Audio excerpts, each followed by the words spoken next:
A couple million feet, all cash, baby. I eat a little cheese and a rash, baby. I eat a little cheese like snack, baby. What's going on, y'all? Back with another video. Today I am so excited to do this video because, for one, I just bought this LED light and look at the quality. Oh my god, look at skin, eyes, eyebrows, neck. This is A1. I'm feeling like a boss ass.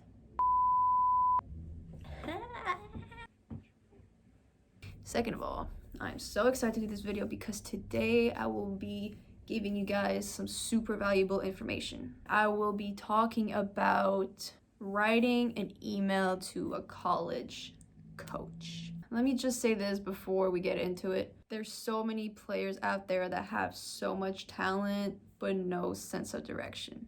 They don't have anybody there by their side to show them the way, to teach them the do's and the don'ts. They don't have that. And so they miss out on so many opportunities because that talent isn't going anywhere. They don't know what to do with it.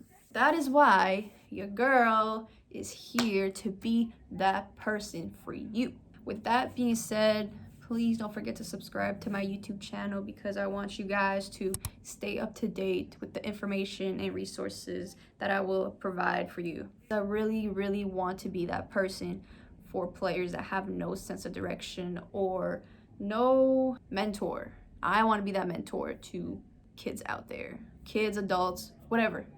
Anybody out there that needs that guidance, I got you. All right, let's get into it. Even before you start writing, okay? For the love of God, please, please, please, please, please do not use an email that you created in the 5th grade. As a coach, if they get an email from cutiepie12345678910@hotmail.com or ballislife_69, they will not take you serious. You will lose credibility. They might not even read the email. For example, mine is ashleypolichek23@gmail.com. Okay, simple, professional. So I would recommend an email with your first and last name and a little number. Don't be extra, don't be weird. Number 2, do your research on the school. You want to make sure that they have your major. You're not only there to play basketball, but you're also there to get an education. I remember when I visited a school, we realized that the school did not offer my major. So honestly, there was no point of me going on a visit. So you want to make sure that they have that. Also, you want to do your research on the school because you want to check up on campus life and just the location of the school. I know some players like to play for a smaller school. Other players like to play for a bigger school. Some players want a small town. Some other players want a really, really big city that has a lot of things to do outside of basketball. Just to make sure that you really like the location of the school, because then again, you are there for almost the whole year. So you want to make sure that you're happy, that you're comfortable, that you found a home away from home. And last but not least, number 3, you want to do your research on the team because obviously you want to play for a team where you fit in and where you can play to the best of your abilities. Every team has a website, and on that website, there's the roster, there's the schedule, there's stats. With the roster, you want to look up the coaches. And with each coach, there's a bio, and it describes who they are, what they've accomplished in the past, and what they represent. I would read that just to get a little background on the coaches because you want to play for a coach that you like. You also want to look up the players on the team because let's say that you are a point guard and you notice that there are a lot of young point guards on that team. So most likely you'll have to fight for minutes for a starting spot. It really just comes down to, do you care if you have to fight for that starting spot? Or would you rather go for a team that doesn't have a lot of point guards and the coaches promise you a starting position as a freshman? You also want to look up on their recent success. Some players want to be a part of a team that's already winning 20 plus games a season. Another player wants to be a part of a building season and doesn't really care if they went 3 wins and 20 losses. Also, if you can, I would also watch game film on them. You want to see, who they play against. You want to see how they play, because it's the worst feeling as a player to play for a team that doesn't fit your style of play, because then you feel as though you're in a box and you're not able to play at the best of your abilities. Because let's say that you're a player that loves going one-on-one, that is very athletic, that likes freedom, and you're put in a system where there's a lot of X and O's and plays, and you gotta cut, you gotta screen, you gotta, there's a lot. You will not be happy. If you like to go one-on-one and you're put in that system, it's not gonna work out. You will not be able to play at the best of your abilities. So that's why I recommend watching game film, so you can see how they play. Side note, before you commit to a school, you want to check up on the head coach's contract, meaning you want to see how many more years they have on their contract. A lot of players commit to a coach, and then when they get there, the coach gets fired, and then a new coaching staff comes in, and that can be tough because those new coaches that come in, they didn't recruit you. They have a whole new system, they have a whole new philosophy, and a lot of the times it doesn't fit. So before you commit to a school, I recommend that you check up on the head coach's contract and see how many more years they have left. Because let's say they've had a very successful career at that school. Most likely they will stay at that school and they will renew the contract. However, if you have a coach who hasn't had winning seasons in a while and their contract is about to end up, they most likely will get fired. All right, with that out of the way, you are ready to begin the writing process. First thing is, you need proper greeting. A coach is not your homie. A coach is not your sis. A coach is not your bro. You have to be professional. You can't email them saying, hey, or what's good, or what's poppin'. For example, it could be like, good morning, Coach Andrews, or good evening, Coach Andrews. Side note, this is optional, but if something is worth mentioning, I would mention it. Like, for example, let's say that the team just won a national championship. You want to congratulate them. You want to be like, good evening, Coach Andrews. Congratulations on your championship win. It was so exciting to watch. Boom. Like, just something, it shows that you've been keeping up with the team. It shows that you're involved with the team. Number 2, brief intro of who you are. I say brief because coaches don't have a lot of time during the day and they get tons of emails a day.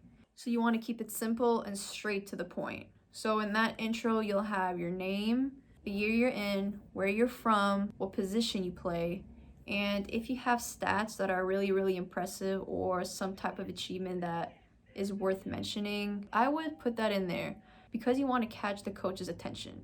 Like I said, coaches get a lot of emails during the day, so it forces them to keep reading. For example, let's say you have 25 points a game, 6 assists per game, or you set a school record for threes in a single season, or you were named MVP in your district. I would put that in there. Number 3, you want to talk about the school and the program. Let's say you're writing to the head coach. You want to mention some of their achievements because it shows that you've done your research on the school. You want to show the coach that you want to be there and that you are committed. As a coach, right, I see an email from a player that says, in the 2019-2020 season, in your first year as a head coach, you broke numerous records. You beat a top-ranked team. 3 of your players went on to play professionally. As a coach, I'm like, wow, she or he has done their research on the school. They really love the school. They really want to play for the school. They are committed. Because like I said, they get a lot of emails from players that want to play for their team. So you want to stand out. You want to make it known that you want to play for that program. Number 4, you want to talk about what you will bring to the program. And what I mean by that is kind of describe who you are a little bit as a player and as a person. So for example, what are your main traits as a player? Could be you're hardworking, you love getting feedback, you love getting extra workouts in, you're a team player, you love seeing your teammates succeed, you want to put them in the best position possible to be successful on the court, and you're very coachable. And as a person, you could say things like, I love being around the community, I love volunteering, and I love being around the youth.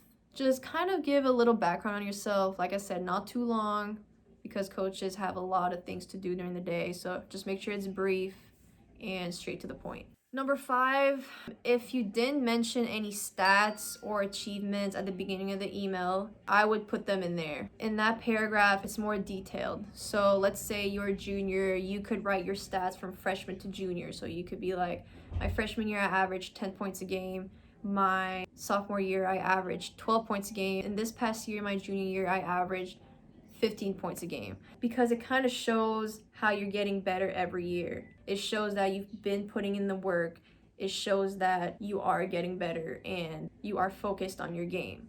Number 6, you want to get into academics now. You want to include your current GPA in school. I'm not here to be your mom, but school is important. You need good grades. You can be the best player on your team all through high school, but if you don't have the grades, a program can literally not accept you because it doesn't meet the standard of the school. Every school has a GPA that athletes need to respect. So if you don't have that GPA, they cannot accept you. You want to write about the major that you want to focus on.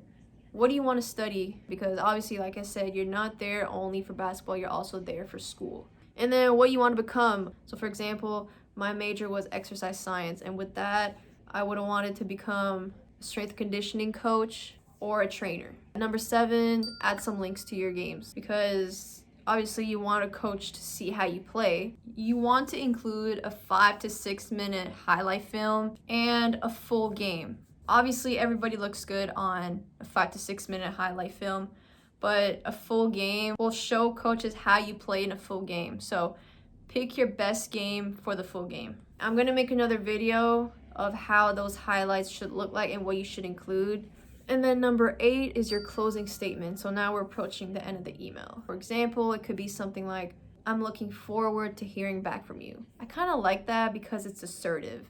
It's kind of like saying, I am getting a reply from you, rather than I hope to hear back from you. We are. So I am looking forward to hearing back from you. I like that one instead of I hope.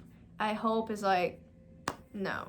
I am looking forward to hearing back from you, not I hope to hear back from you. And then if you want to add that in there, if you want to spice the ending a little bit, I would add a complimentary closing statement. So after you say, I look forward to hearing back from you, you could be like, all the best, or have a great evening, have a great day. And then final part is your name, your email. Even if they see your email, I would put it at the bottom just because it's professional. So your name, your email, and your phone number. So I forgot to mention at the beginning of the video, when you write an email, there's like a subject line, right? There's a subject and then you write your email. The subject line, you want to keep it simple, straight to the point, and get their attention. Because the subject line is what they see first when they see their emails. So for example, it could be something like Ashley Polachek, senior player, or Ashley Polachek, interested prospect. It informs them about who you are and what's your purpose. I would email the head coach and the assistant coaches as well, not just the head coach, because the head coach has a lot of things to do, and honestly, they might not have time to read your email. So emailing the assistant coaches as well will increase your chances of your email getting seen. Because you're writing to every coach on the coaching staff, you don't want the emails to be the same. You want each email to be unique to that coach. So remember when I said even before you start writing, I want you to do your research on the coaches and check up their bio? So this is where that plays in. So part 3 of the email, where you talk about the school and the program, that part will be unique to the coach. Obviously, every coach on the coaching staff has different achievements, different backgrounds. So after you read the bio, you include some of their achievements on there, and that paragraph should be different with every single coach. And even throughout the email, I would change a few words just to make it different. Writing a personalized email just adds substance to it. It shows that you really have done your research and you're really interested in the school. Like for example, When I sent an email to one of the assistant coaches for a school, he replied and said, "It's clear that you've done your research. I'm very impressed." Every email should be personalized to that coach. Like I said at the beginning of the video, I know some people are visual learners. I have a website up right now, and on that website, I will post examples of emails to coaches that I've sent in the past. So you can use that as a template, as a guide, as a tool to kind of help you when you write your email to a coach. And that link is down below in the description above this video. I think I covered every do's and don'ts about how to write an email to a college coach. I hope that was helpful. I'm here to help you. I'm here to guide you towards your dreams. I want to be there for you. You already know what to do. Don't forget to like, comment, and subscribe, and I will see you underdogs later. Breaking chains, yeah. Tommy feeling bubbly off the rose. Friends turn to foes, haters tell them go away. Rappers making shiggy dance like a soul train.